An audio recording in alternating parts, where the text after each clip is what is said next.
A co-founder of the social news and entertainment website Reddit has been found dead. He certainly was a prodigy, although he never kind of thought of himself like that. He was totally unexcited about starting businesses and making money. There's a profound sense of loss tonight in Highland Park, Aaron Swartz' hometown, as loved ones say goodbye to one of the internet's brightest lights. Open access and computer activists are mourning his loss. An astonishing intellect. You talk to people who knew him. He was killed by the government, and MIT betrayed all of its basic principles. They wanted to make an example out of him, okay? Governments have an insatiable desire to control. He was potentially facing 35 years in prison and a $1 million fine. Raising questions of prosecutorial zeal, and I would say even misconduct. Have you looked into that particular matter and reached any conclusions? Growing up, I slowly had this process of realizing that all the things around me that people had told me were just the natural way things were, the way things always would be. They weren't natural at all. They were things that could be changed, and they were things that, more importantly, were wrong and should change. And once I realized that, there was really kind of no going back.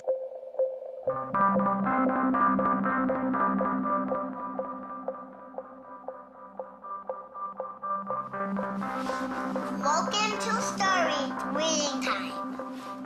The name of the book is Paddington at the Fair.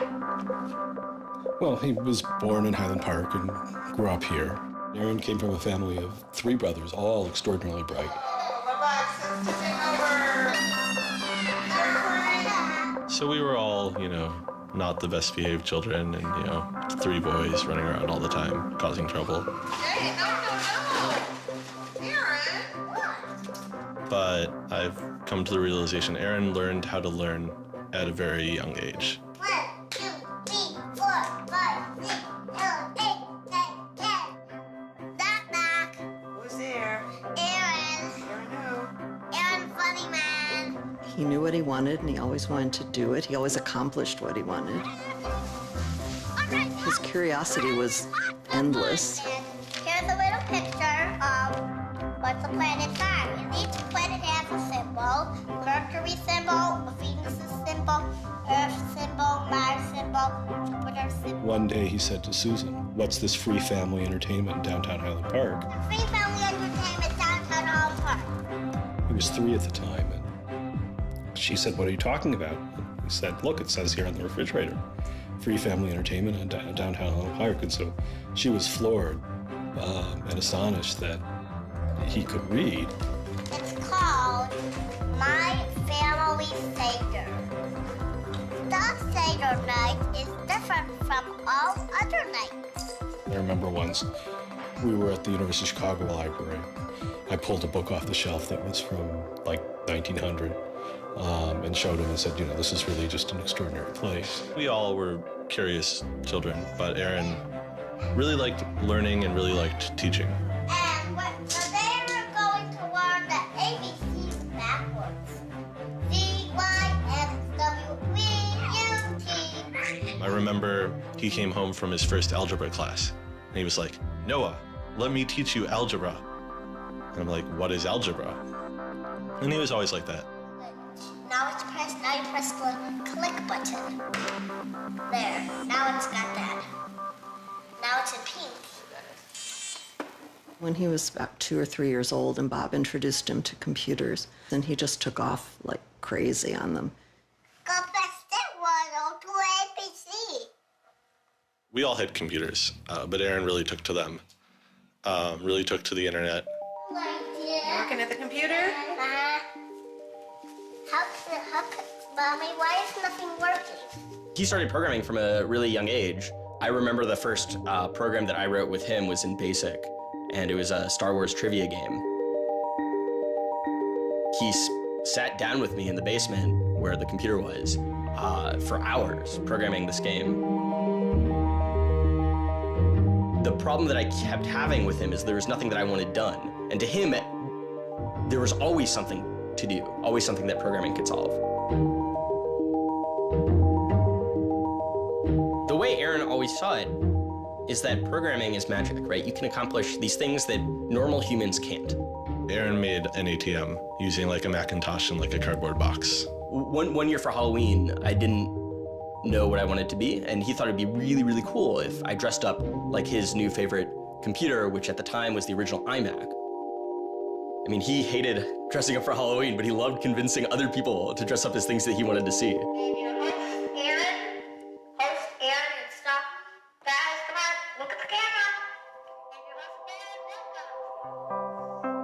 He made this website called The Info, where people can just fill in information.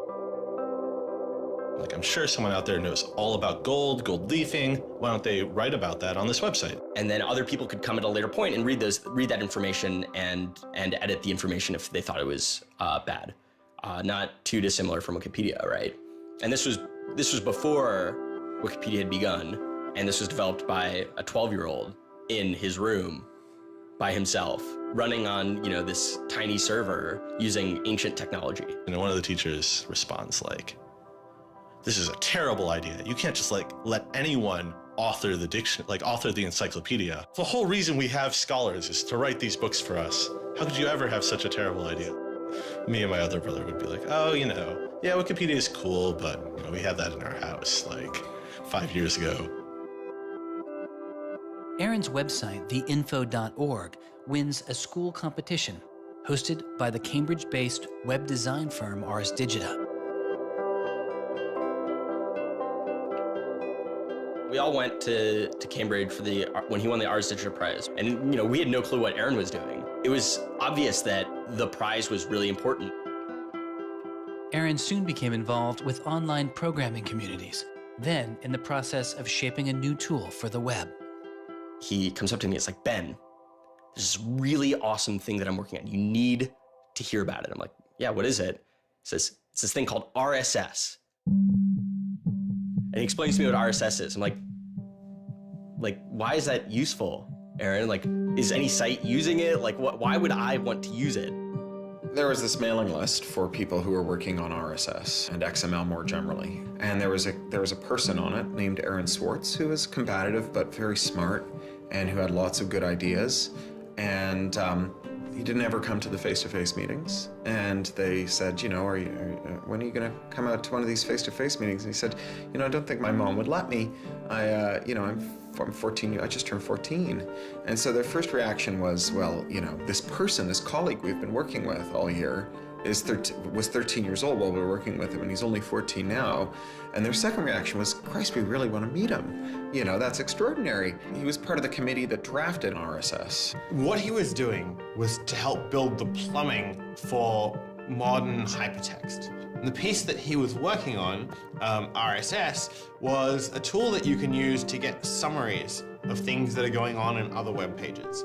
Most commonly, you would use this for a blog. You might have 10 or 20 people's blogs you want to read. You use their RSS feeds, these summaries of what's going on those other pages, to create a unified list of all the stuff that's going on. Aaron was really young, but he understood the technology and he saw that it was imperfect and looked for ways to help make it better.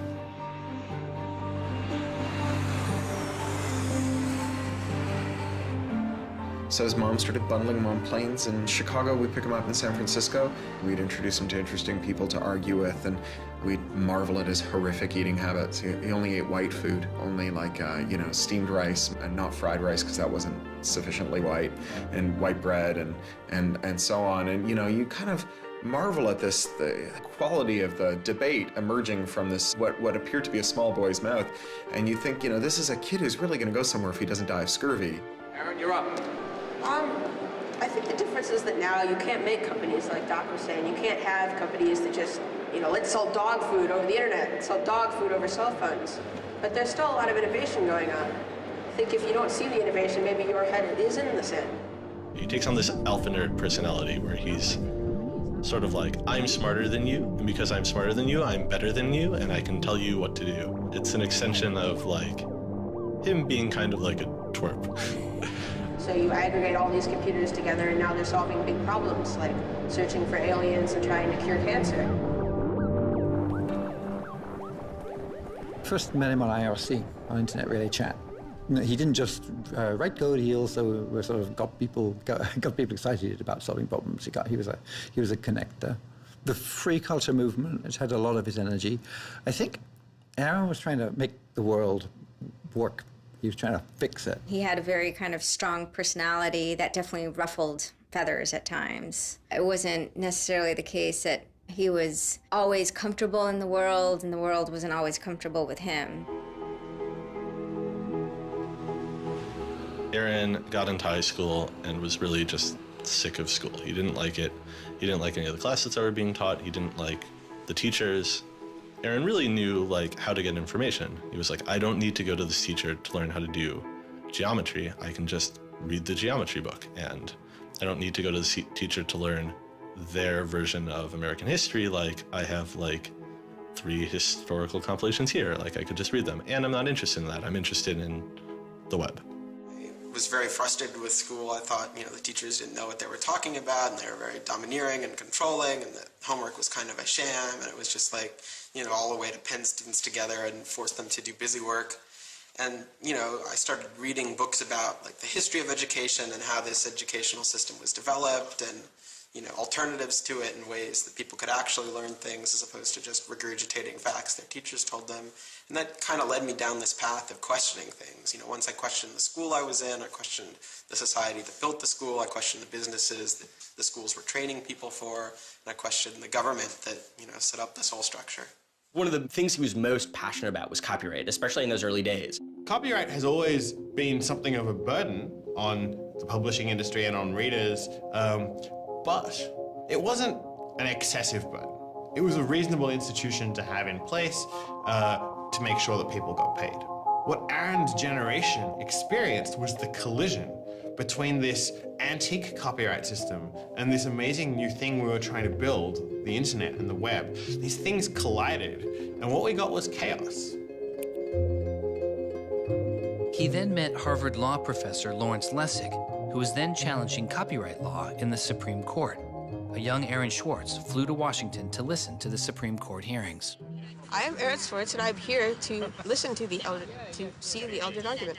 Why did you fly out here from Chicago and come all this way to see the Eldred argument? That's a more difficult question. See the Eldred. Because I don't know. It's very exciting to see the Supreme Court, especially such a prestigious case as this one.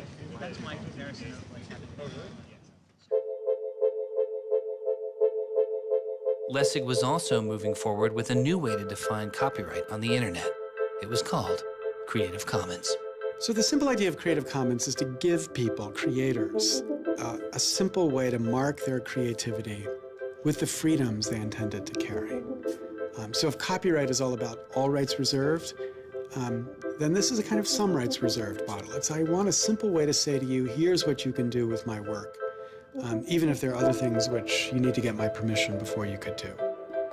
And Aaron's role was the computer part.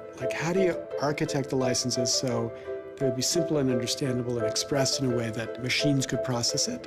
And people are like, why do you have this, 15-year-old kid writing the specifications for the Creative Commons? Don't you think that's a huge mistake? And Larry's like, the biggest mistake we would have is not listening to this kid. He's not even tall enough to get over the podium, and it wasn't these movable podiums, so it was this embarrassing thing where once he put his screen up, nobody could see his face. When you come to our website here, and you go to choose license, it gives you this list of options, it explains what it means, and you fill out 3 simple questions. Do you want to require attribution? Do you want to allow commercial uses of your work? Do you want to allow modifications of your work? I was floored, just completely flabbergasted that these adults regarded him as an adult. And Aaron stood up there in front of a whole audience full of people and just started talking about the platform that he'd created for Creative Commons. And they were all listening to him. I was sitting at the back thinking, he's just a kid. Why are they listening to him? But they did. Well, I don't think I comprehended it fully. Though critics have said it does little to ensure artists get paid for their work, the success of Creative Commons has been enormous.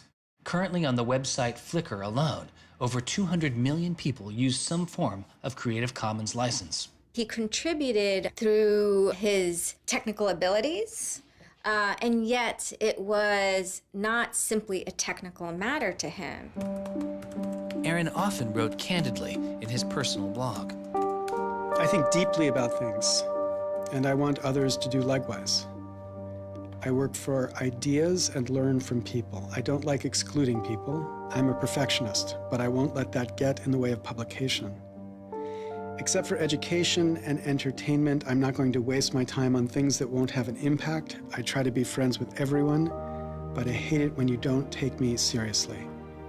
I don't hold grudges. It's not productive, but I learn from my experience. I want to make the world a better place.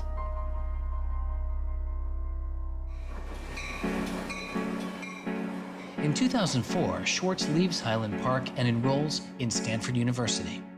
He had had ulcerative colitis, which was very troubling, and we were concerned about him taking his medication. He got hospitalized, and he would take this cocktail of pills every day. And one of those pills was a steroid, which stunted his growth and made him feel different from many of the other students.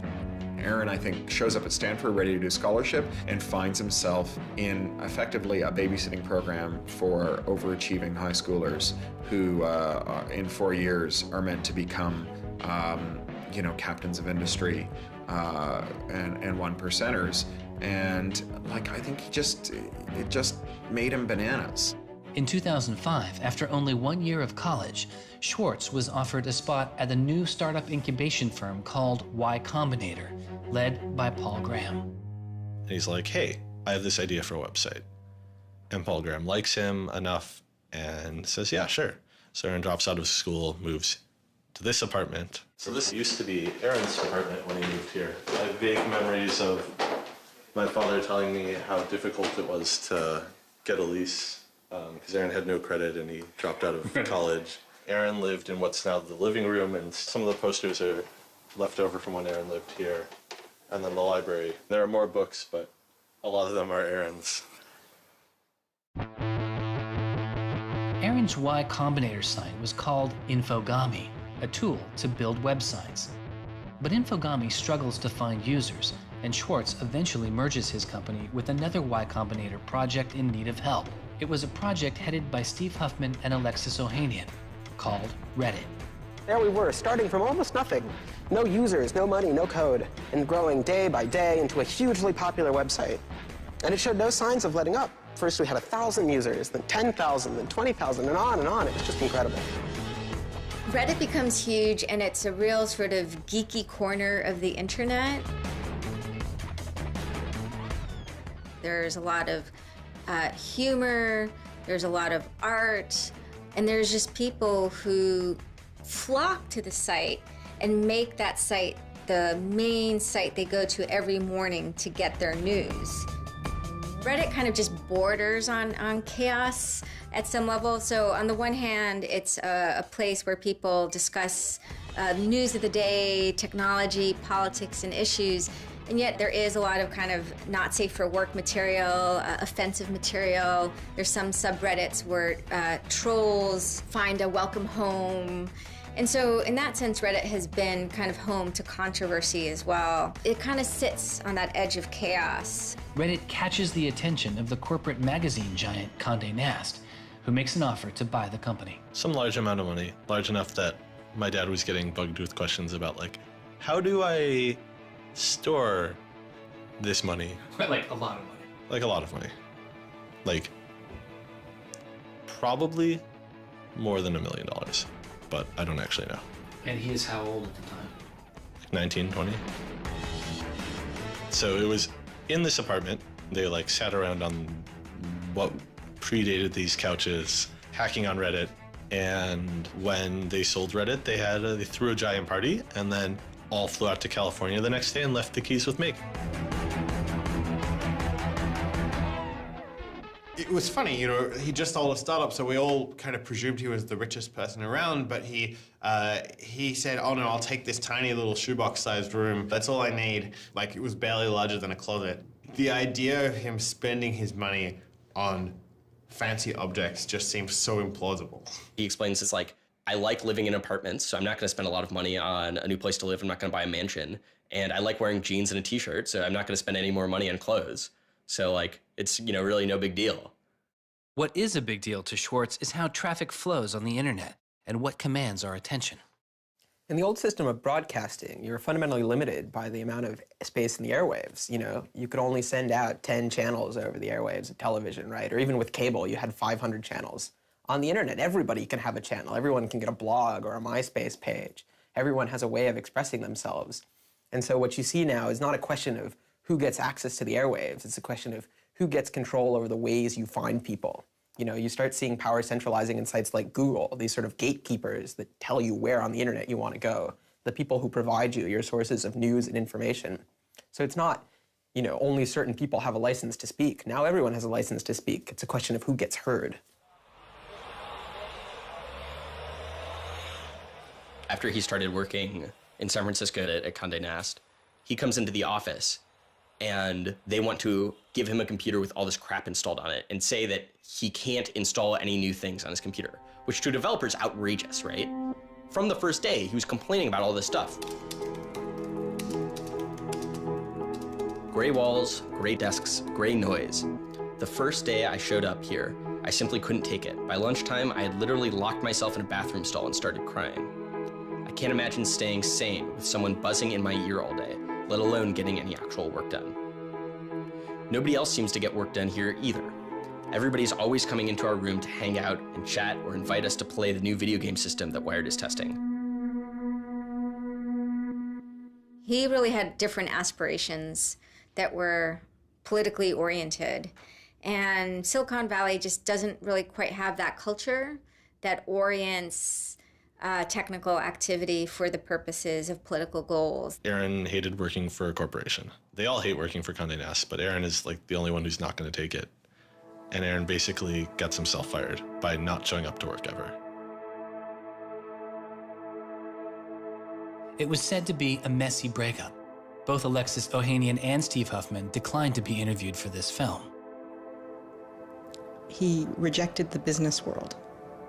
One of the really important things to remember about that choice when Aaron decided to kind of leave startup culture is that he was also leaving behind the things that had made him, you know, famous and well-loved, and, you know, he was at risk of letting down fans. He got to where he was supposed to be going and had the self-awareness and the orneriness to realize that he had climbed the mountain of shit to pluck the single rose and discovered that he'd lost his sense of smell.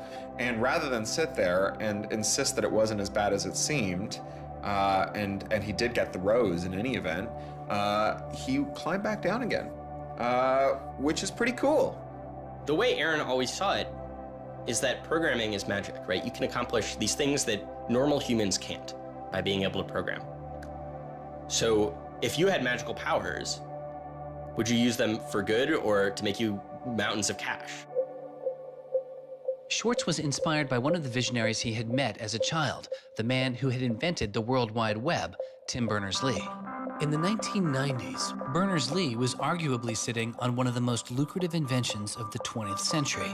But instead of profiting from the invention of the World Wide Web, he gave it away for free.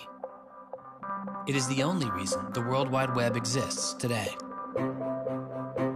Aaron is certainly deeply influenced by Tim. Tim is certainly a very prominent early internet genius who doesn't in any sense cash out. He's not at all interested in how he's going to figure out how to make $1 billion. People would have seen, there's money to be made there. So there would have been lots of little webs instead of one big one. And one little web, and lots of little webs doesn't work because you can't follow links from one to the other. You know, you had to have the critical mass for this thing was the entire planet. So it's not going to work unless the whole planet can get on board.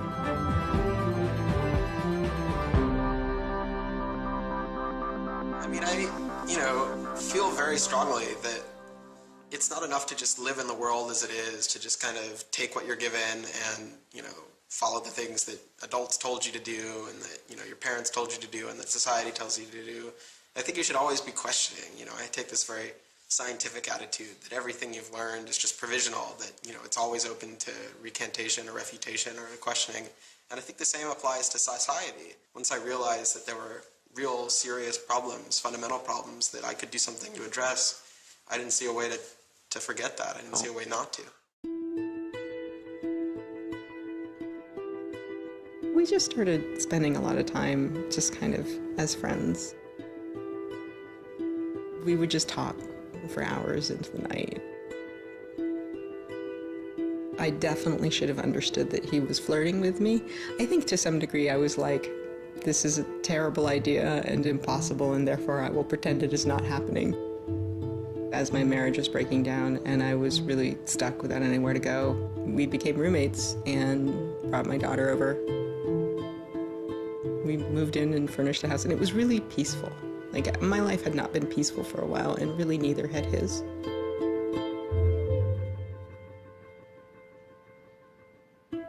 We were extremely close from the beginning of our romantic relationship. We were in constant contact.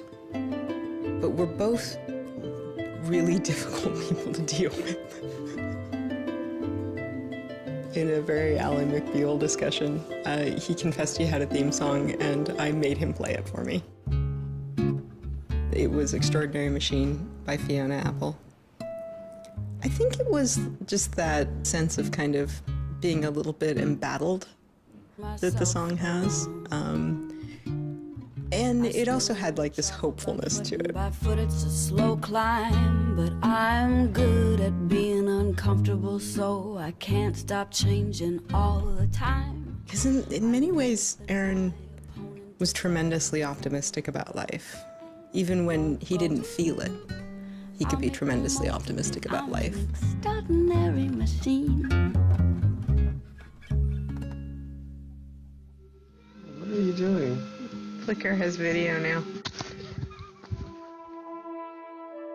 Swartz threw his energy into a string of new projects involving access to public information, including an accountability website called watchdog.net and a project called the Open Library. So the Open Library project is a website that you can visit at openlibrary.org, and the idea is to be a huge wiki, an editable website with one page per book. So for every book ever published, we want to have a web page about it that combines all the information from publishers, from booksellers, from libraries, from readers, onto one site, and then gives you links where you can buy it, you can borrow it, or you can browse it. I love libraries. You know, I'm the kind of person who goes to a new city and immediately seeks out the library. So that's the dream of Open Library, is building this website where both you can leap from book to book, from person to author, from subject to idea, go through this vast tree of knowledge that's been embedded and lost in big physical libraries that's hard to find, that's not very well accessible online, is really important because books are a cultural legacy. You know, books are the place people go to write things down, and to have all that swallowed up by one corporation is kind of scary. How can you bring public access to the public domain? It may sound obvious that you'd have public access to the public domain, but in fact, it's not true. So the public domain should be free to all, but it's often locked up.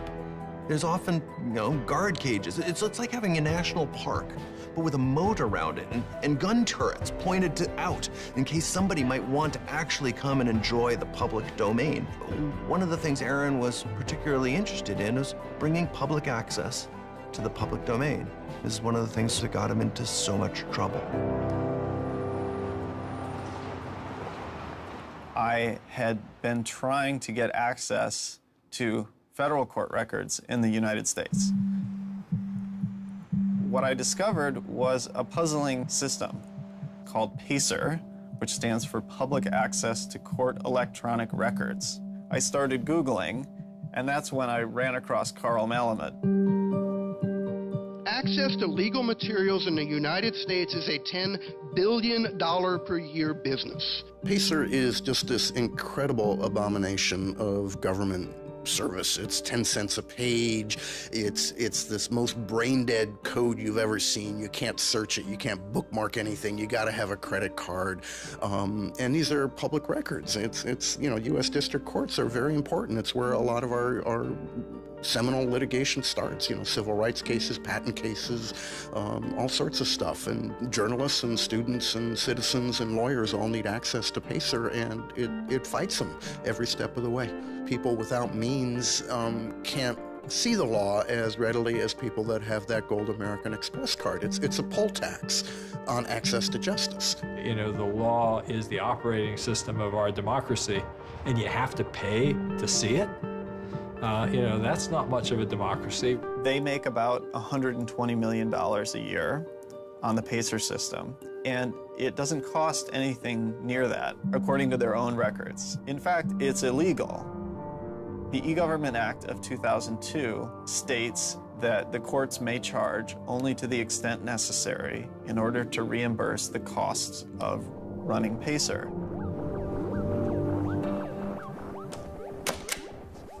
As the founder of public.resource.org, Malamud wanted to protest the PACER charges. He started a program called the PACER Recycling Project, where people could upload PACER documents they had already paid for to a free database so others could use them. The PACER people were getting a lot of flack from Congress and others about public access. And so they put together this system. In 17 libraries across the country, there was free PACER access.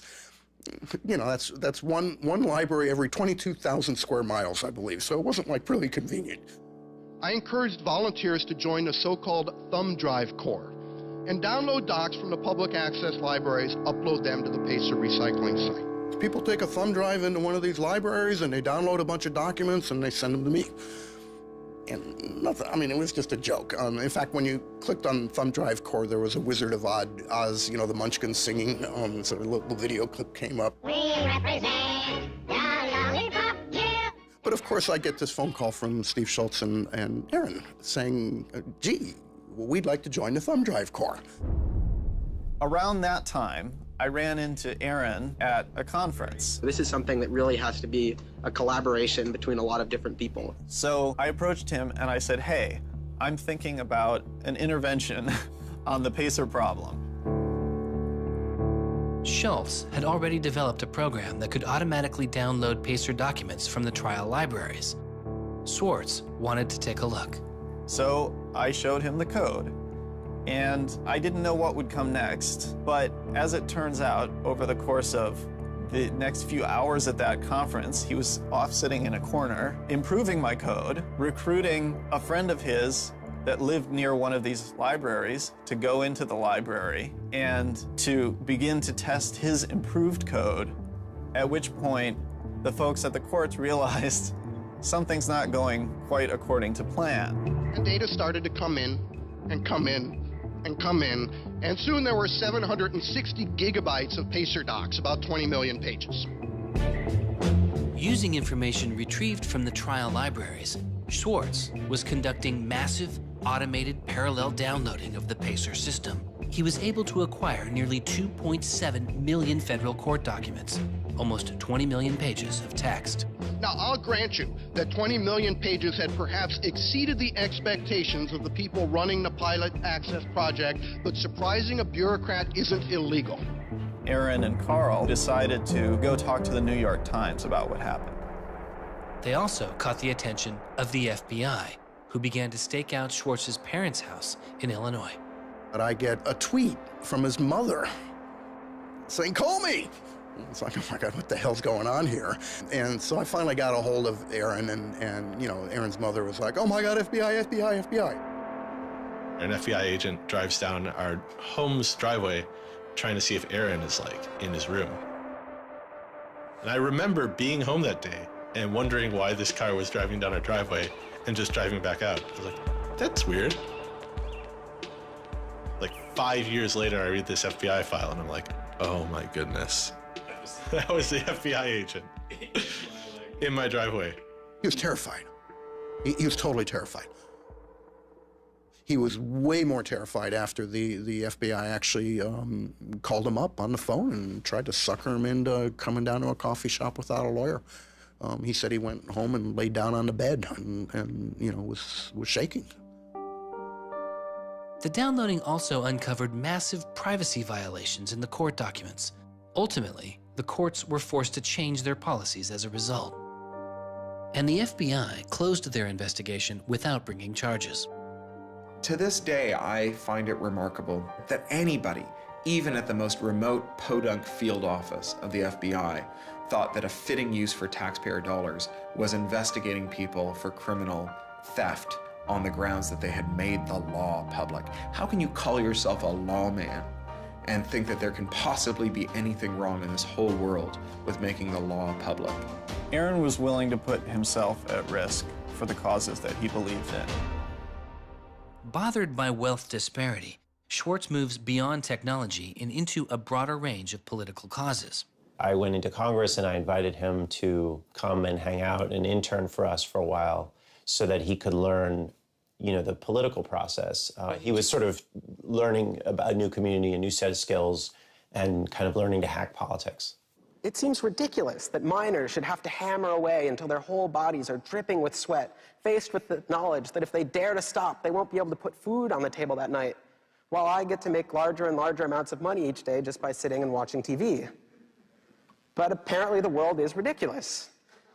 So I co-founded a group called the Progressive Change Campaign Committee, and what we try and do is we try and organize people over the internet who care about progressive politics and moving the country in a more progressive direction to kind of come together, join our email list, join our campaigns, and help get progressive candidates elected all across the country. The group is responsible for igniting the grassroots effort behind the campaign to elect Elizabeth Warren to the Senate.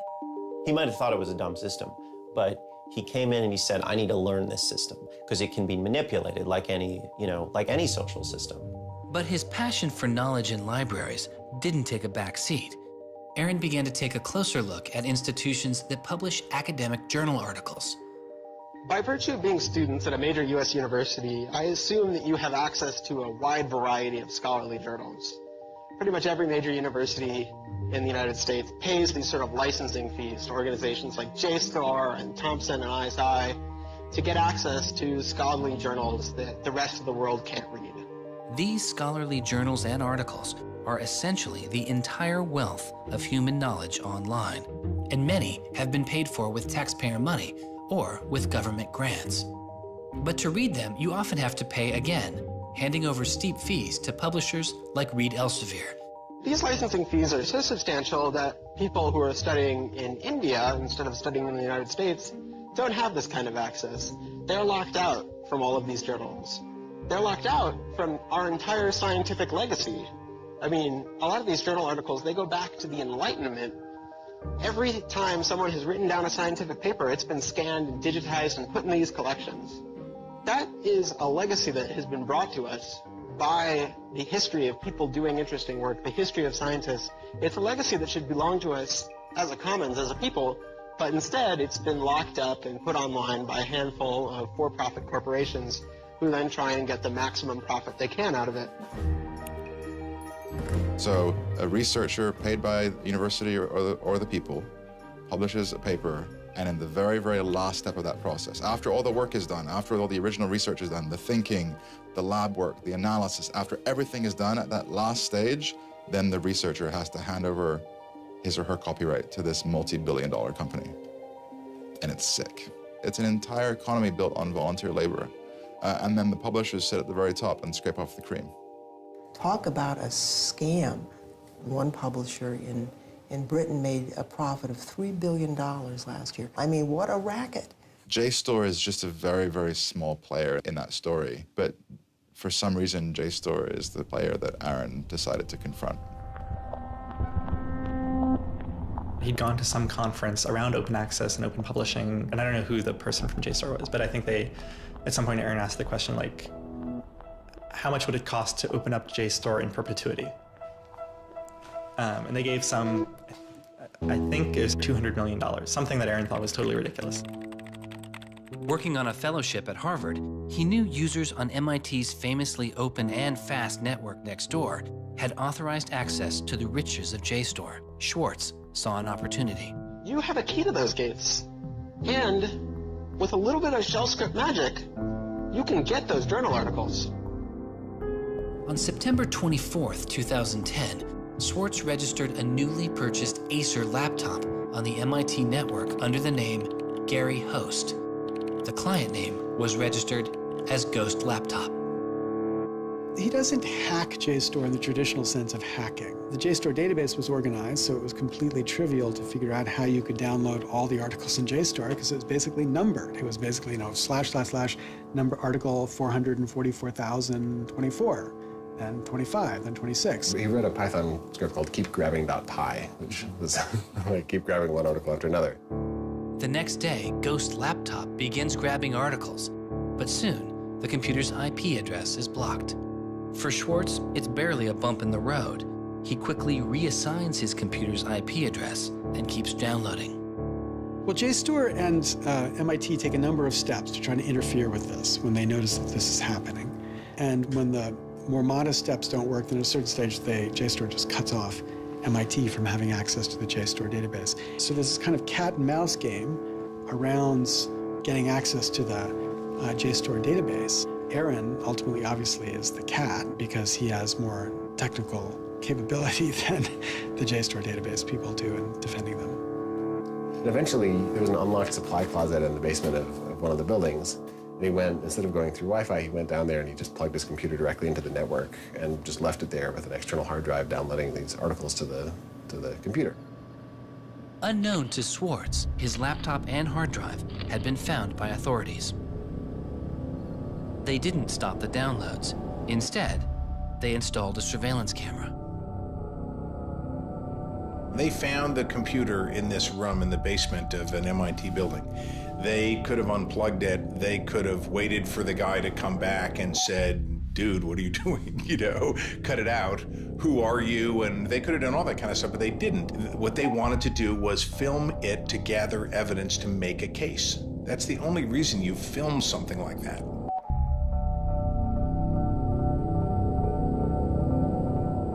At first, the only person caught on the glitchy surveillance camera was using the closet as a place to store bottles and cans.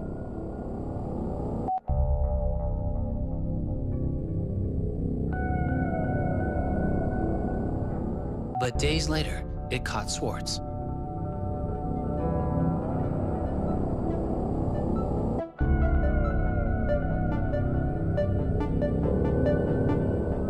Swartz is replacing a hard drive.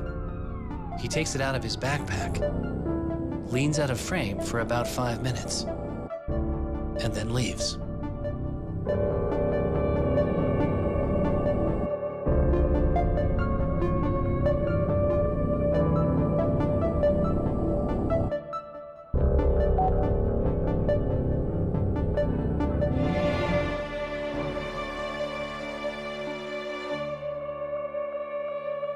And then they organized a stakeout where, as he was biking home from MIT, these cops came out from either side of the road or something like that and started going after him.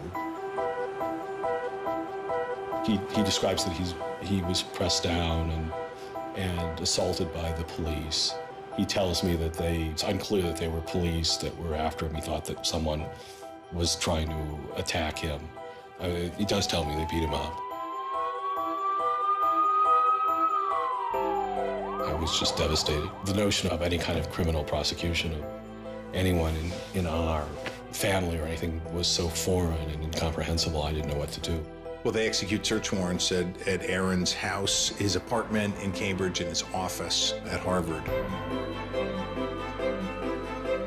2 days before the arrest, the investigation had gone beyond JSTOR and the local Cambridge police. It had been taken over by the United States Secret Service.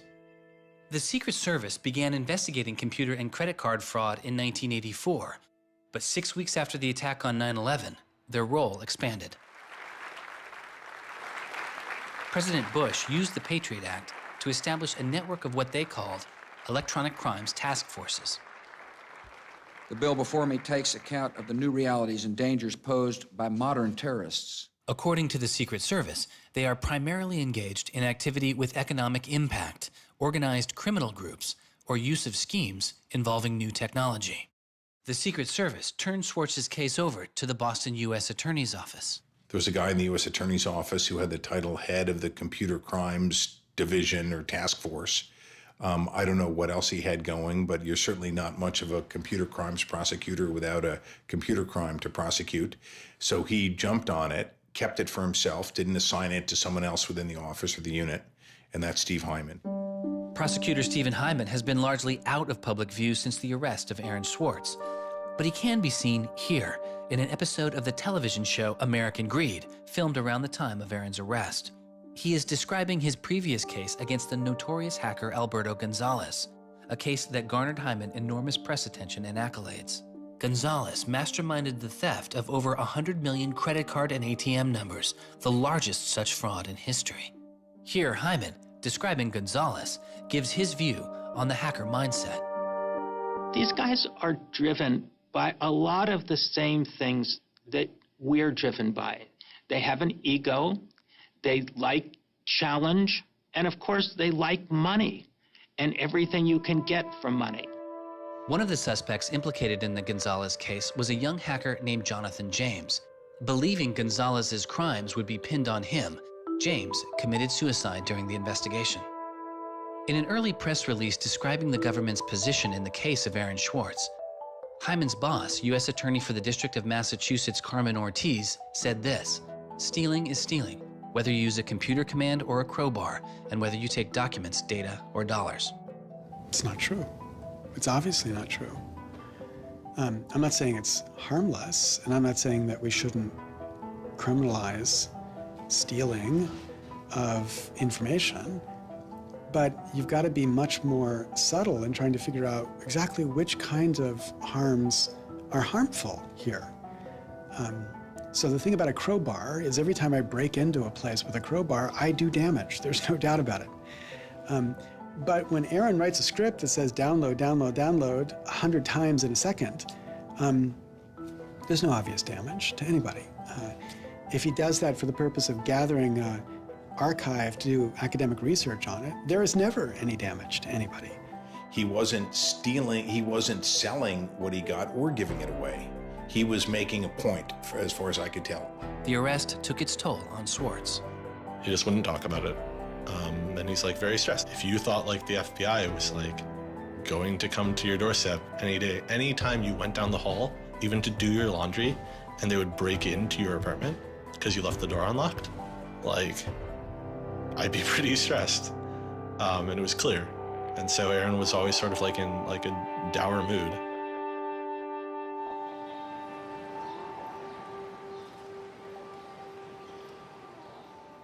He wouldn't give off any sensitive information about his whereabouts during this time because he was so afraid that the FBI would be waiting for him. It was a time of unprecedented social and political activism.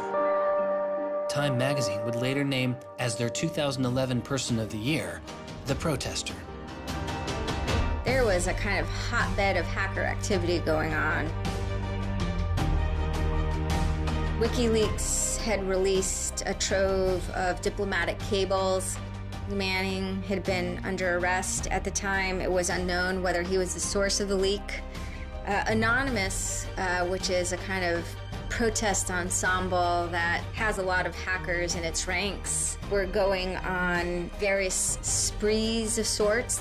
If you compare that to what he did, his stuff should have been left behind for MIT and JSTOR to deal with in a kind of private, professional manner. It should have never gotten the attention of the criminal system. It just didn't belong there.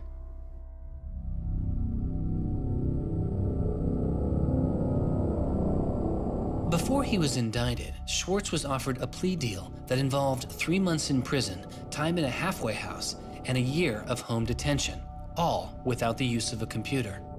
It was on the condition that Swartz plead guilty to a felony. Here we are. We have no discovery, no evidence whatsoever about what the government's case is, and we have to make this immense decision where the lawyer is pushing you to do this, the government is giving you a non-negotiable demand, and you're told that your likelihood of prevailing is small, so whether you're guilty or not, you're better off taking the deal. Boston has its own computer crimes division. Lots of lawyers, probably more lawyers than they need. So, you know, you can imagine all sorts of cases where it'd be really hard to prosecute because you've got some criminals in Russia or you've got some people inside of a corporation are going to have $500 lawyers or $700 an hour lawyers sitting down against you. And then you've got this case with this kid, which is pretty easy to prove that he did something, and he's already marked himself as a troublemaker with the FBI, so why not go as tough as you can in here against that guy? It's good for you, the prosecutor, it's good for the Republic, because you're fighting all those terrorist types. I was so scared. I was so scared of having my computer seized. I was so scared of going to jail because of my computer being seized. I had confidential material from sources from my previous work on my laptop. And that is above all my priority, is to keep my sources safe. I was so scared of what was going to happen to Ada. Aaron told me that they'd offered him a deal, and he finally just said that he would take it if I told him to. And I came real close to saying take it. He had developed like serious political aspirations in the intervening time between when, that moment when he ended that entrepreneurial startup life and begun this new life that had come to this political activism. And he just didn't believe that he could continue in his life with a felony. He said to me one day, we were walking by the White House, and he said to me, they don't let felons work there.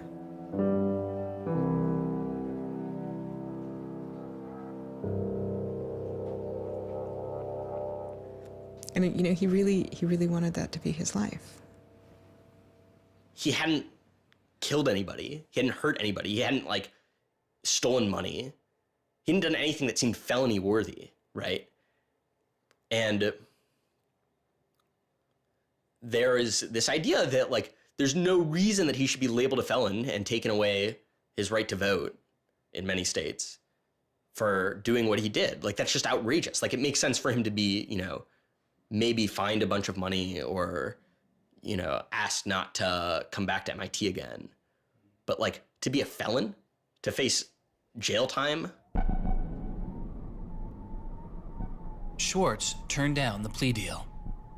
Hyman redoubled his efforts. Hyman continued to press us at all levels. Even with the physical evidence seized from Aaron's Acer computer, hard drive, and USB drive, the prosecutors needed evidence of his motives. Why was Aaron Swartz downloading articles from JSTOR, and just what did he plan to do with them? The government claims that he was planning to publish these. We don't really know whether that was his real intention, because Aaron also had a history of doing projects where he'd analyze giant data sets of articles in order to learn interesting things about them. The best evidence for that was that when he was at Stanford, he also had downloaded the whole Westlaw legal database. In a project with Stanford law students, Swartz had downloaded the Westlaw legal database. He uncovered troubling connections between funders of legal research and favorable results. He did this amazing analysis of for-profit companies giving money to law professors who wrote law review articles which were then beneficial to Exxon during an oil spill, right? So it was a very corrupt system of funding, vanity research. Swartz had never released the Westlaw documents. In theory, he could have been doing the same thing about the JSTOR database. That would have been completely okay. If he were, on the other hand, intending to create a competitive service to JSTOR, we're going to set up our own, access to the Harvard Law Review and charge, money for it, then, okay, now it seems like criminal violation because you're commercially trying to exploit this material, but it's kind of crazy to imagine that's what he was doing. So, but then there's the middle case. Well, what if he was just trying to liberate it for all of the developing world? But depending on what he was doing, it creates a very different character to how the law should be thinking about it. The government was prosecuting him as if this was like a commercial criminal violation, like stealing a whole bunch of credit card records. It was that kind of crime. I don't know what he was going to do with that database, but I heard from a friend of his that Aaron had told him he was going to analyze the data for evidence of corporate funding of climate change research that led to biased results. And I totally believe that. I was just told that Steve wanted to talk to me. And I thought, maybe this is a way I could get out of this. just exit the situation. And I didn't want to live in fear of having my computer seized.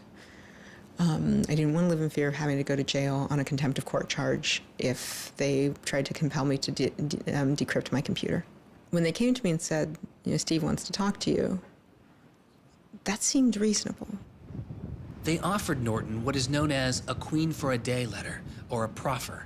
It allowed prosecutors to ask questions about Aaron's case. Norton would be given immunity from prosecution herself for any information she revealed during the meeting. I didn't like it. I told my lawyers repeatedly that this seemed fishy. I didn't like this. I didn't want immunity. I didn't need immunity. I hadn't done anything. But they were really, really stringent that they did not want me meeting the prosecutor without immunity. But just to be clear, this is a Queen for a Day deal, a proffer. Right, a proffer letter. In which you basically handed information over to them in exchange for protection from prosecution. So it wasn't handing information over. It was, at least that's not how I saw it. It was just having a discussion, having an interview with them. Well, they're asking you questions. They're asking me questions. They can ask about whatever they want. Right. And whatever they learn, I really, right, and I repeatedly tried to go in naked. I repeatedly tried to turn down the proffer letter. I was ill. I was being pressured by my lawyers. I was confused. I was not doing well by this point. I was depressed and I was scared and I didn't understand the situation I was in. I had no idea why I was in this situation. I hadn't done anything interesting, much less wrong. We went out of our minds. Aaron was clearly very distraught about it. We were very distraught about it. Aaron's attorneys were very distraught about it. We tried to get Quinn to change attorneys. I was very unused to being in a room with large men, well-armed, that are continually telling me I'm lying and that I must have done something. I told them that this thing that they were prosecuting wasn't a crime. I told them that they were on the wrong side of history. I used that phrase. I said, you're on the wrong side of history. And they looked bored. They didn't even look angry. They just looked bored. And it began to occur to me that we weren't having the same conversation. I mean, I told them plenty of things about, why people would download journal articles. And eventually, I don't remember what was around it. I mentioned that he'd done this blog post, the Guerrilla Open Access Manifesto. This is the Guerrilla Open Access Manifesto, supposedly written in July 2008 in Italy. Information is power, but like all power, there are those who want to keep it for themselves. The world's entire scientific and cultural heritage, published over centuries in books and journals, is increasingly being digitized and locked up by a handful of private corporations. Meanwhile, those who have been locked out are not standing idly by. You've been sneaking through holes and climbing over fences, liberating the information locked up by the publishers and sharing them with your friends. But all this action goes on in the dark, hidden underground. It's called stealing or piracy, as if sharing a wealth of knowledge were the moral equivalent of plundering a ship and murdering its crew. But sharing isn't immoral, it's a moral imperative. Only those blinded by greed would refuse to let a friend make a copy.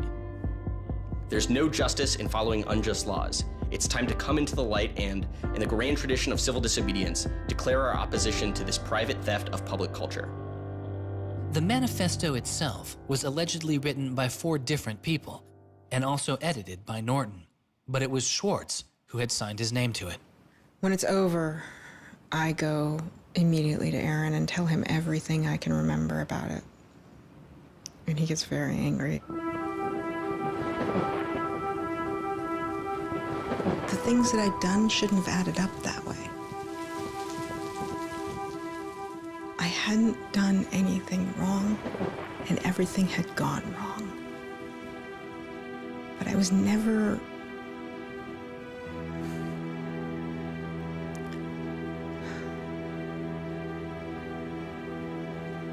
I'm still angry. I'm still angry that you can try your best with these people to do the right thing, and they will turn everything against you, and they will hurt you with anything they can.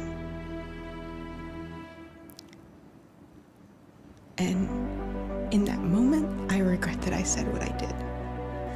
But my much larger regret is that we have settled for this, that we are okay with this. That we are okay with a justice system that tries to game people into little traps so they can ruin their lives. So yeah, I wish I hadn't said that, but I am much, much angrier that this is where I am. That this is what we as a people think is okay. They used every method that I think they could think of to get her to provide information which would be unhelpful to Aaron and helpful to the prosecution of Aaron. Right. But you know, I don't think she had information that was helpful to the government. Months go by as Swartz's friends and family await a looming indictment. In the meantime, Swartz was becoming a go-to expert on a series of internet issues. To you then, do you think that the internet is something that should be considered a human right and something that the government cannot take away from you? Yes, definitely. I mean, this notion that national security is an excuse to shut down the internet, that's exactly what we heard in Egypt and Syria and all these other countries. And so, yeah, it's true. Sites like WikiLeaks are going to be putting up some embarrassing material about what the U.S. government does, and people are going to be organizing to protest about it and try and change their government. You know, and that's a good thing. That's what all these First Amendment rights of free expression, of freedom of association are all about. And so the notion that we should try and shut those down, I think, just goes against very basic American principles. The principle, I think, is one that our founding fathers would have understood. If the internet had been around back then, instead of putting post offices in the Constitution, they would have put ISPs. Well, it's definitely interesting to see how... Schwartz meets activist Terrence Steinbrickner-Kaufman, and the two begin to date. We need a massive global public outcry. If there's no massive global public outcry, it won't create any change. You know, 4 people in this city should cause a massive global public outcry. You know, we need a petition signer. Without telling her specifics, he warned her he was involved in something he called simply the bad thing. And I had sort of crazy theories, like that he was having an affair with Elizabeth Warren or something. I speculated both Hillary Clinton and Elizabeth Warren, actually, but... So sometime in probably late July, Aaron called me, and I happened to pick up, and he said, you know, the bad thing might be in the news tomorrow. Do you want me to tell you, or do you want to read about it in the news? And I said, well, I want you to tell me. And he said, well, I've been arrested for downloading too many academic journal articles, and they want to make an example out of me. And I was like, that's it? That's the big fuss? Really? Like, it just doesn't sound like a very big deal. On July 14th, 2011, federal prosecutors indict Swartz on 4 felony counts. He gets indicted on the same day that, like, 2 people in England who are part of LulzSec get arrested, and, like, a few other real hackers. And Aaron is just, like, someone who kind of looks like a hacker, enough that they can, like, you know, put his head on a stake and, like, put it on the gates. Aaron went to surrender, and they arrested him. They then strip searched him, took away his shoelaces, took away his belt, and left him in solitary confinement. The District of Massachusetts United States Attorney's Office released a statement saying Swartz faces up to 35 years in prison, to be followed by 3 years of supervised release, restitution, forfeiture, and a fine of up to $1 million. He is released on $100,000 bail. The same day, the primary victim in the case, JSTOR, formally drops all charges against Swartz and declines to pursue the case. JSTOR, they weren't our friends, they weren't helpful or friendly to us, but they also were just kind of like, we're not part of this. JSTOR and their parent company, Ithaca, also sidestepped requests to talk with this film. But at the time, they released a statement saying it was the government's decision whether to prosecute, not JSTOR's. And so it's our belief that with that, the case will be over. That we should be able to get Steve Hyman to drop the case or settle it in some rational way. And the government refused. Why? Well, because I think they wanted to make an example out of Aaron. And they said they wanted to, the reason why they wouldn't move on requiring a felony conviction and jail time was that they wanted to use this case as a case of for deterrence. They told us that. They told you that? Yes. This was going to be an example? Yes. He was going to be an example? Yes. Steve Hyman said that. Deterring who? Like, there's other people out there running around logging onto JSTOR and downloading the articles to make a political statement? I mean, who are they deterring? It would be easier to understand the Obama administration's posture of supposedly being for deterrence if this was an administration that, for instance, prosecuted arguably the biggest economic crime that this country has seen in the last 100 years, the crimes that were committed that led to the financial crisis on Wall Street. When you start deploying the non-controversial idea of deterrence only selectively, you stop making a dispassionate analysis of lawbreaking, and you started deciding to deploy law enforcement resources specifically on the basis of political ideology. And that's not just undemocratic, it's supposed to be un-American. Prosecutor Stephen Hyman later reportedly told MIT's outside counsel that the straw that broke the camel's back was a press release sent out by an organization Swartz founded called Demand Progress. According to the MIT account, Hyman reacted to the short statement of support, calling it a wild internet campaign and a foolish move that moved the case from a human one-on-one level to an institutional level. That was a poisonous combination. A prosecutor who didn't want to lose face, who had a political career in the offing maybe, and didn't want to have this come back and haunt them. You spent how many tax dollars arresting someone for taking too many books out of the library and they got your ass handed to you in court? No way. I then moved to try to put pressure on MIT in various ways to get them to go to the government and request the government to stop the prosecution. What is MIT's reaction to that? There doesn't seem to be any reaction from MIT at that point.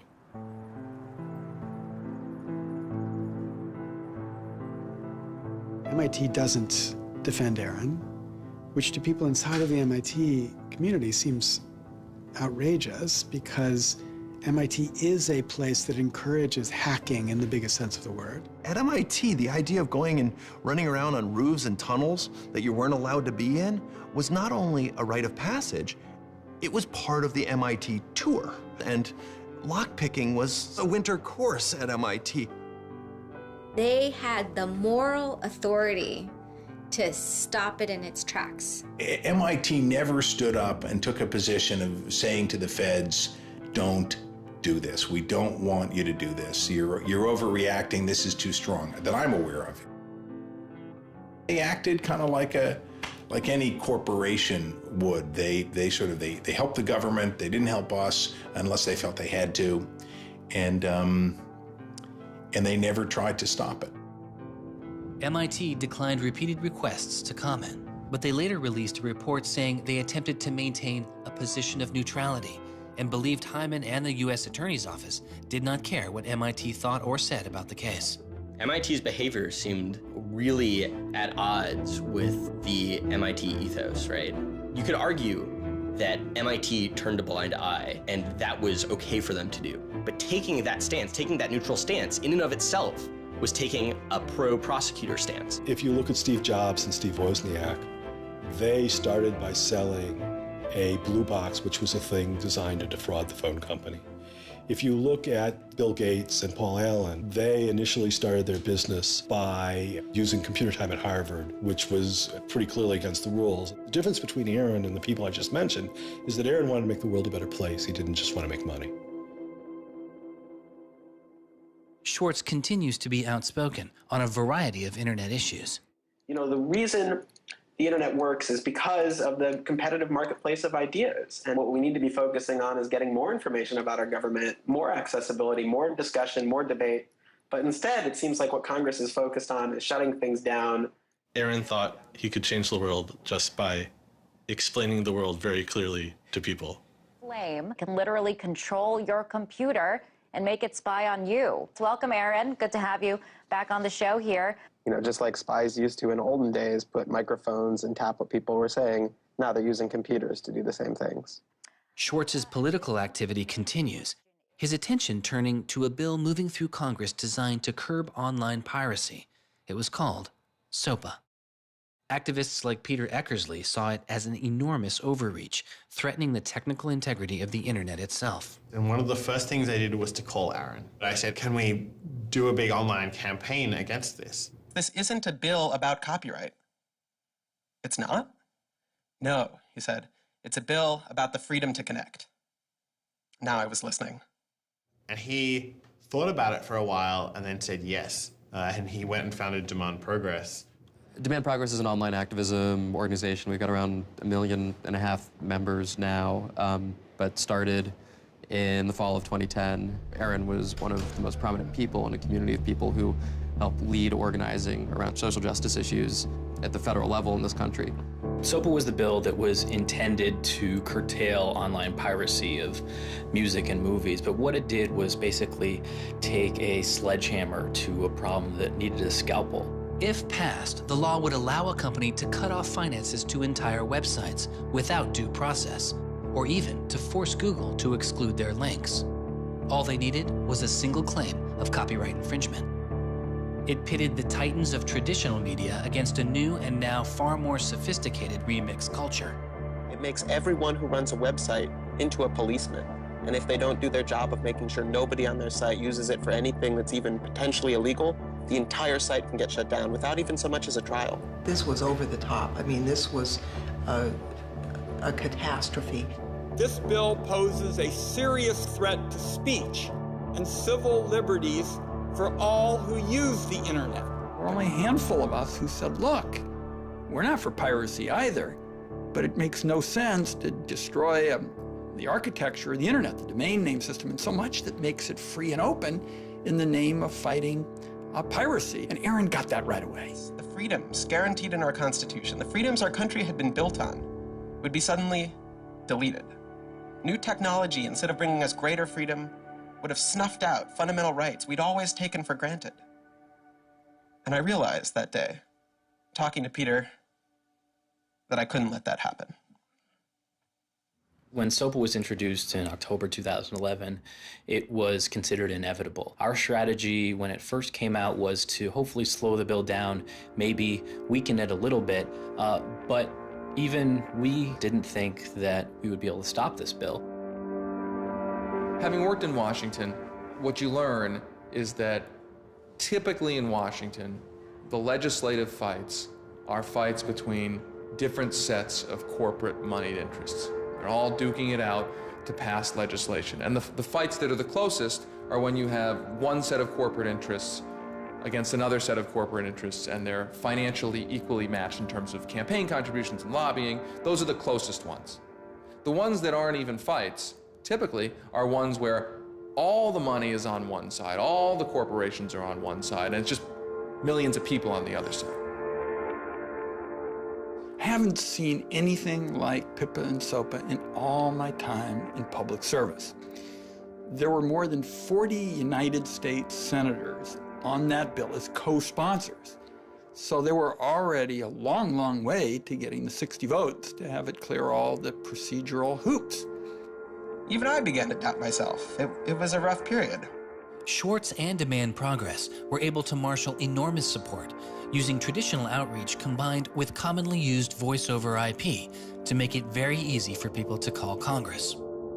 I've never met anybody else who was able to operate at his level, both on the technological side and on the campaign strategy side. Millions of people contacted Congress and signed anti-SOPA petitions. Congress was caught off guard. There was just something about watching those clueless members of Congress debate the bill, watching them insist they could regulate the internet and a bunch of nerds couldn't possibly stop them. I am not a nerd. I'm just not enough of a nerd. Maybe we ought to ask some nerds what this thing really does. Let's have a hearing, bring in the nerds. Really? Nerds? You know, I think actually the word you're looking for is experts. To enlighten you so your laws don't backfire, break the internet. We use the term geek, but we're allowed to use that because we are geeks. The fact that it got as far as it did without them talking to any technical experts reflects the fact that there is a problem in this town. I'm looking for somebody to come before this body and testify in a hearing and say, this is why they're wrong. There used to be an office that provided science and technology advice, and members could go to them and say, help me understand XYZ. And Gingrich killed it. He said it was a waste of money. Ever since then, Congress has plunged into the dark ages. I don't think anybody really thought that SOPA could be beaten, including Aaron. think it was worth trying, but it didn't seem winnable. And I remember maybe a few months later, I remember him just turning to me and being like, I think we might win this. And I was like, that would be amazing. Calls to Congress continue. When the domain hosting site GoDaddy becomes a supporter of the bill, tens of thousands of users transferred their domain names in protest. Within a week, a humbled GoDaddy reverses their position on SOPA. When the Congress people that supported the record and movie industries realized that there was this backlash, they kind of scaled the bill back a little bit. You could see the curve happening. You could see that that our arguments were starting to resonate. It was like Aaron had been like striking a match and it was being blown out. Striking another one was being blown out. And finally he'd like managed to catch enough kindling that the flame actually caught, and then it turned into this roaring blaze. On January 16th, 2012, the White House issued a statement saying they didn't support the bill. And then this happened. I'm a big believer that we should be dealing with issues of piracy, and we should deal with them in a serious way. But this bill is not the right bill. When Jimmy Wales put his support towards blacking out Wikipedia, the #5 most popular website in the world. This is a website that's on several % of all of the clicks on anywhere on the internet. Wikipedia went black, Reddit went black, Craigslist went black, the phone lines on Capitol Hill flat out melted. Members of Congress started rushing to issue statements retracting their support for the bill that they were promoting just a couple days ago. Within 24 hours, the number of opponents of SOPA in Congress went from this to this. To see congressmen and senators slowly flip sides throughout the day of the blackout was pretty unbelievable. There was like a 100 representative swing. And that was when, as hard as it was for me to believe, after all this, we had won. The thing that everyone said was impossible, that some of the biggest companies in the world had written off as kind of a pipe dream, had happened. We did it. We won. This is a historic week in internet politics, maybe American politics. The thing that we heard from people in Washington, D.C., from staffers on Capitol Hill was they received more emails and more phone calls on SOPA blackout day than they'd ever received about anything. I think that was an extremely exciting moment. This was the moment when the internet had grown up politically. It was exhilarating because it's hard to believe it actually happened. It's hard to believe a bill with so much financial power behind it didn't simply sail through the Congress. And not only did it not sail through, it didn't pass at all. It's easy sometimes to feel like you're powerless, like when you come out in the streets and you march and you yell and nobody hears you. But I'm here to tell you today, you are powerful. So yeah, maybe sometimes you feel like you're not being listened to, but I'm here to tell you that you are. You are being listened to. You are making a difference. You can stop this bill if you don't stop fighting. Stop PIPA. Stop SOPA. Some of the biggest internet companies, to put it frankly, would benefit from a world in which their little competitors could get censored. We can't let that happen. For him, it was more important to be sure that you made a small change than to play a small part in a big change. But SOPA was like playing a major part in a major change. And so for him, it was kind of this proof of concept, like, okay, what I want to do with my life is change the world. I think about it in this really scientific way of like, I'm measuring my impact. And this shows that it's possible, right? That the thing that I want to do with my life is possible. I have proved that I can do it, that I, Aaron Swartz, can change the world. For a guy who never really thought he had done much, which was Aaron, it was one of the few moments where you could really see that he felt like he had done something good. Feeling like here is his maybe one and only victory lap. Everyone said there was no way we could stop SOPA. We stopped it. This is 3 outrageously good victories, and the year isn't even over yet. I mean, if there's a time to be positive, it's now. You know, he wins at SOPA a year after he's arrested It's not unambiguously happy moments. There's a lot going on. He's so attuned towards participating in the political process, you can't stop him. The list of organizations Swartz founded or co-founded is enormous. And years before Edward Snowden would expose widespread internet surveillance, Swartz was already concerned. It is shocking to think that the accountability is so lax that they don't even have sort of basic statistics about how big the spying program is. And if the answer is, oh, we're spying on so many people we can't possibly even count them, then that's an awful lot of people, right? It would be one thing if they said, look, you know, we know the number of telephones we're spying on, we don't know exactly how many real people that corresponds to, but they just came back and said, we can't give you a number at all. That's pretty, I mean, it's scary is what it is. Well, that's scary. You know, they put incredible pressure on him and took away his, you know, all of the money he had made. They, you know, threatened to take away his physical freedom. Why'd they do it, you know? I mean, well, why are they going after whistleblowers, you know?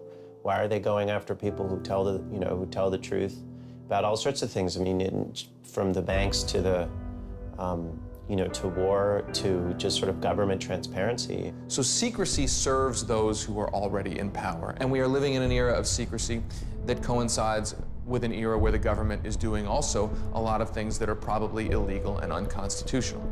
So those two things are not coincidences. It's very clear that this technology has been developed not for small countries overseas, but right here for use in the United States by the U.S. government. The problem with the spying program is it's this sort of long, slow expansion, you know, going back to the Nixon administration, right? Obviously, it became big after 9/11 under George W. Bush, and Obama has continued to expand it, and the problems have slowly grown worse and worse. But there's never been this moment you can point to, say, okay, we need to galvanize opposition today because today is when it matters. Instead, it's mattered for. The prosecution, in my estimation, of Aaron Swartz was about sending a particular laser-like message to a group of people that the Obama administration sees as politically threatening. And that is essentially the hacker, the information, and the democracy activist community. And the message that the Obama administration wanted to send to that particular community was, in my estimation, we know you have the ability to make trouble for the establishment. And so we are going to try to make an example out of Aaron Swartz to scare as many of you as possible into not making that trouble. And the government said, oh, the legal opinions we're using to legalize the spying program are also classified. So we can't even tell you which laws we're using to spy on you. You know, every time they can say, oh, this is another instance of cyber war, the cyber criminals are attacking us again, we're all in danger, we're all under threat. They use those as excuses to push through more and more dangerous laws. And so just to follow that up, like personally, how do you feel the fight is going, I guess? It's up to you. I know, but we gotta like, you know. You know, there's sort of these two polarizing perspectives, right? Everything is great. The internet has created all this freedom and liberty and everything's going to be fantastic. Or everything is terrible. The internet has created all these tools for cracking down and spying and, you know, controlling what we say. And the thing is, both are true, right? The internet has done both. And both are kind of amazing and astonishing. And which one will win out in the long run is up to us. It doesn't make sense to say, oh, one is doing better than the other. You know, they're both true. And it's up to us which ones we emphasize and which ones we take advantage of, because they're both there and they're both always going to be there.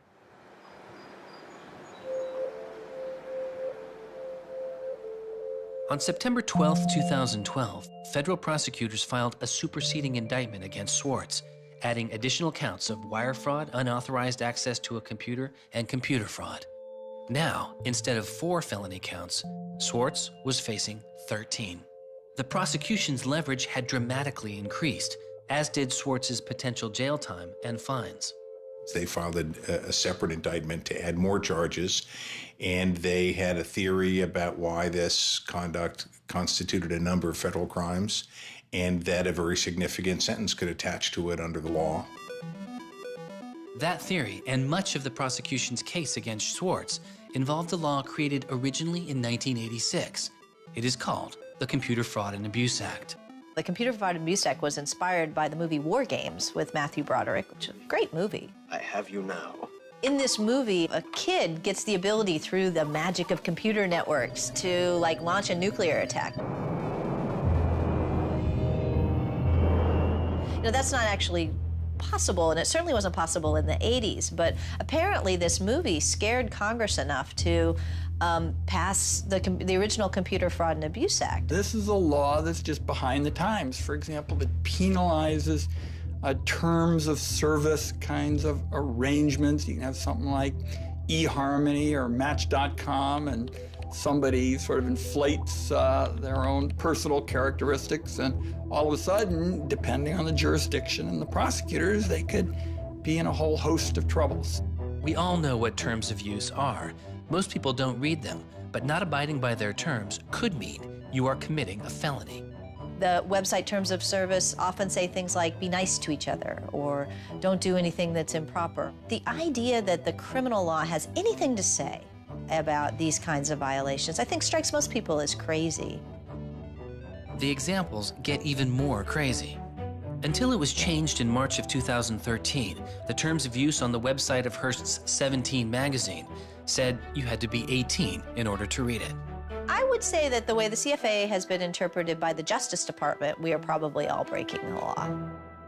Vague and prone to misuse, the CFAA has become a one-size-fits-all hammer for a wide range of computer-related disputes. Though not the only factor in his case, 11 of the 13 charges against Swartz involved the Computer Fraud and Abuse Act. The question why hangs over much of the story of Aaron Swartz. Just what was motivating the government, and what would their case have been? The Department of Justice declined requests for answers, but Professor Aaron Kerr is a former prosecutor who has studied the case. So I think I come about this case from a different direction than other people on a number of reasons. I was a federal prosecutor at the Justice Department for 3 years before I started teaching.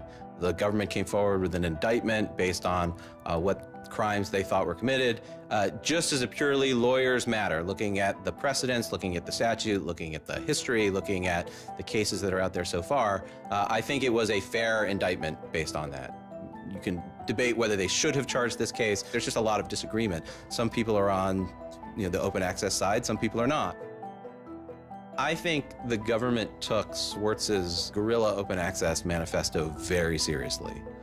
And I think they saw him as somebody who was committed as a moral imperative to breaking the law to overcome a law that Swartz saw as unjust. And in a democracy, if you think a law is unjust, there are ways of changing that law. There's going to Congress, as Swartz did so masterfully with SOPA. Or you can violate that law in a way to try to nullify that law. And I think what was driving the prosecution was the sense that Swartz was committed not just to breaking the law, but to really making sure that law was nullified, that everyone would have access to the database in a way that you couldn't put the toothpaste back into the tube. It would be done, and Swartz's side would win. There's a big disagreement in society as to whether that is an unjust law, and ultimately that's a decision for the American people to make, working through Congress. And then the second problem is, I think, we're still trying to figure out what's the line between less serious offenses and more serious offenses. We're now entering this different environment of computers and computer misuse, and we don't yet have a really strong sense of exactly what these lines are. So we're just working that out. This is a poor use of prosecutorial discretion. The hammer that the Justice Department has to scare people with it just gets bigger and bigger and bigger. And so most people just, you can't roll the dice with your life like that. Should we tap somebody's phone? Should we film them? Should we turn somebody and get them to testify against these other people? That's how federal agents and prosecutors think. They build cases, they make cases. Swartz was caught in the gears of a brutal criminal justice system that could not turn back, a machine that has made America the country with the highest rate of incarceration in the world. We have in this country allowed ourselves to be captured by the politics of fear and anger, and anything we're afraid of, like the future of the internet and access, and anything we're angry about instinctively creates a criminal justice intervention. And we've used jail, prison, and punishment to resolve a whole host of problems that historically were never seen as criminal justice problems. The impulse to threaten, indict, prosecute, which is part of what has created this debate and controversy over online access and information on the internet, is very consistent with what we've seen in other areas. The one difference is that the people who are usually targeted and victimized by these kinds of criminal and carceral responses are typically poor and minority. Swartz's isolation from friends and family increased. He had basically stopped working on anything else, and the case was, in fact, like taking over sort of his whole life. One of Aaron's lawyers apparently told the prosecutors that he was emotionally vulnerable and that was something that they really needed to keep in mind so that they knew that. It was weighing on him very heavily. He did not like having his actions and his movements restricted in any way. And the threat of jail, which they pounded him with a lot, was terrifying to him. Completely exhausted his financial resources, and it cost us a lot of money also, and he raised a substantial amount of money. So it was, it was in the millions of dollars. The legal defense Yes, was in millions. yes. Yeah, I think he didn't want to be a burden to people. I think that was a factor. Like, I have my normal life, and then I have this shitty thing I have to deal with. And I try to keep the two of them as separate as possible. But they were just beginning to blur together, and everything was becoming shitty. Swartz faced a tough choice that was only getting tougher. Do you admit guilt and move on with your life, or do you fight a broken system? With his legal case, the answer was simple. He rejects the final plea deal, and a trial date is set. Aaron was resolute that he didn't want to knuckle under and accept something that he didn't believe was fair, but I also think he was scared.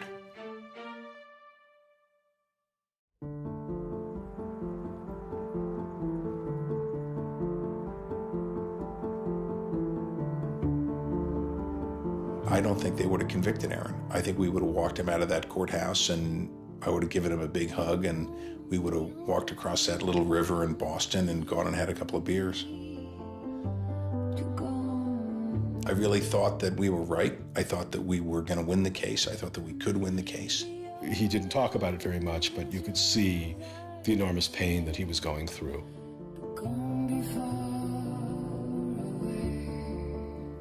No time in his childhood did Aaron have any severe mood swings or depressive episodes or anything that I would ascribe to severe depression. And it's possible, he was depressed. People get depressed.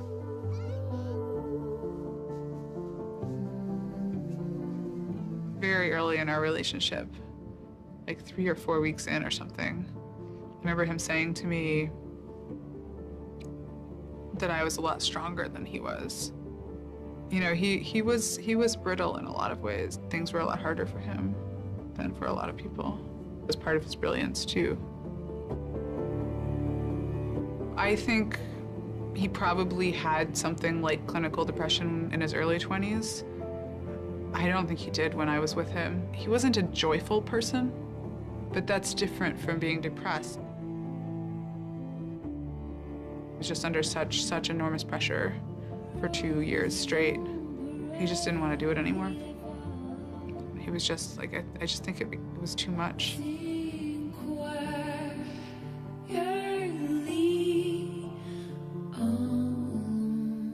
I got a phone call late at night. I could tell something was wrong, and then I called and I realized what had happened. A co-founder of the social news and entertainment website Reddit has been found dead. Police say 26-year-old Aaron Swartz killed himself yesterday in his Brooklyn apartment. I just thought, we've lost one of the most creative minds of our generation. It was like the whole world fell apart at that moment.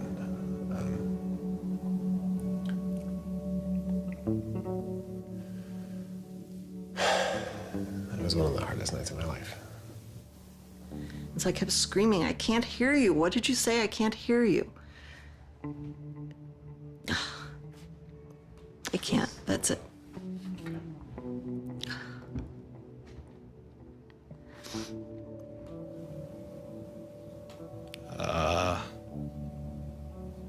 Yeah, none of it made any sense. And really still doesn't. I was so frustrated, angry.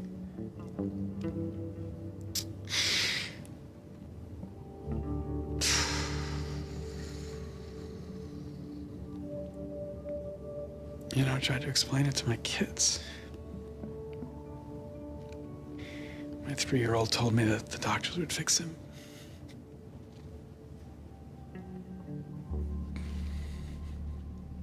I've known lots of people who've died, but I've never lost anybody like this. Because everybody feels, and I do too, there's so much we could have more to do. Like, I just didn't know he was there. I didn't know this was what he was suffering, and he was part of me. And I just wanted it to not be real. And then I just looked at his Wikipedia page and I saw the end date.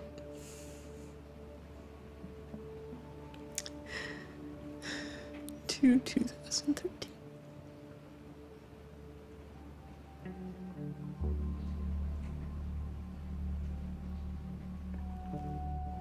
Aaron is dead. Wanderers in this crazy world, we have lost a mentor, a wise elder. Hackers for right, we're one down. We've lost one of our own. Nurturers, carers, listeners, feeders, parents, all, we have lost a child. Let us all weep.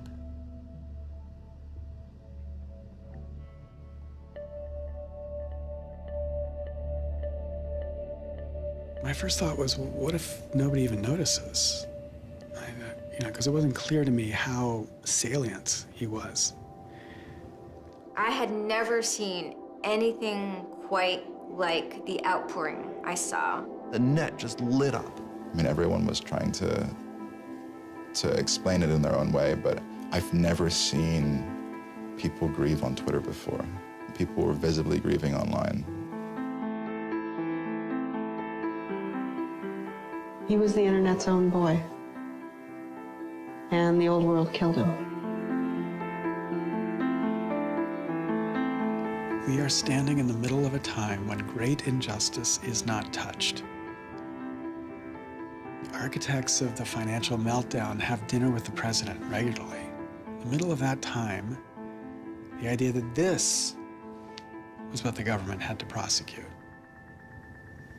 just seems absurd if it weren't tragic.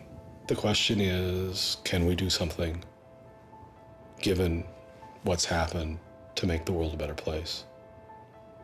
And how can we further that legacy? That's the only question one can ask. All over the world, there were starting to be hackathons and gatherings. Aaron Swartz, has, in some sense, brought the best out of us in trying to say, how do we fix this? He was, in my humble opinion, one of the true extraordinary revolutionaries that this country has produced.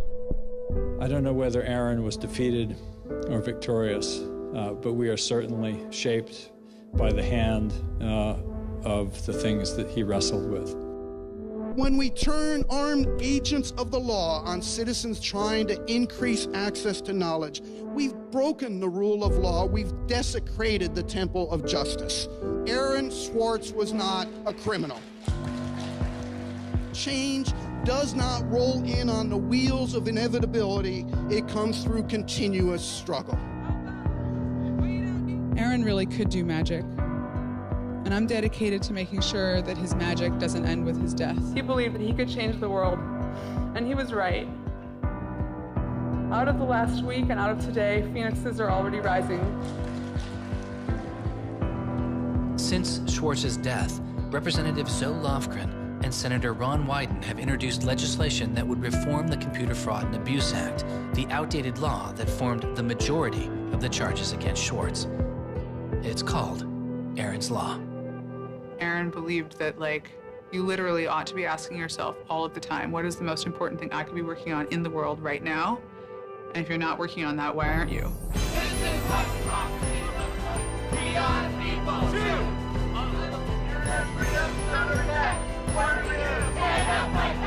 Internet freedom is under attack. What do we do? Hey, hey, go home. Minorities have got to go. Hey, hey. I wish we could change the past, but we cannot. but we can change the future, and we must. We must do so for Aaron. We must do so for ourselves. We must do so to make our world a better place, a more humane place, a place where justice works and access to knowledge becomes a human right. So there was a kid back in February from Baltimore, 14 years old, who had access to JSTOR. And he'd been spelunking through JSTOR after reading something. And he figured out a way to do early tests for pancreatic cancer. And pancreatic cancer kills the shit out of you because we detect it way too late. By the time we detect it, it's already too late to do anything about it. He sent emails off to the entire oncology department at Johns Hopkins, you know, hundreds of them. And every 14-year-old kid, yeah. And most of them ignored it, right? But one of them sent him an email back and said, this is not an entirely stupid idea. Why don't you come on over? And this kid worked evenings and weekends with this researcher. And in February, I heard him on the news, just a couple of weeks after Aaron died, when Aaron was in the news a lot. Sorry. And he said the reason he was on the news is because they'd done it. They were shipping an early test for pancreatic cancer that was going to save lives. And he said, this is why what Aaron did was so important. Because you never know, right? This truth of the universe is not only something that policymakers use to figure out, you know, what the speed limit should be. It's where the thing that's going to keep, you know, your kid from dying of pancreatic cancer comes from. And without access, the person who might come up with the thing that's got your number on it may never find that answer. He slept so well, he didn't fall out of bed once, not even when he dreamed he was back on the spacecraft. Very good, Aaron. Very good. Yay, Aaron. Okay. Now it's song time.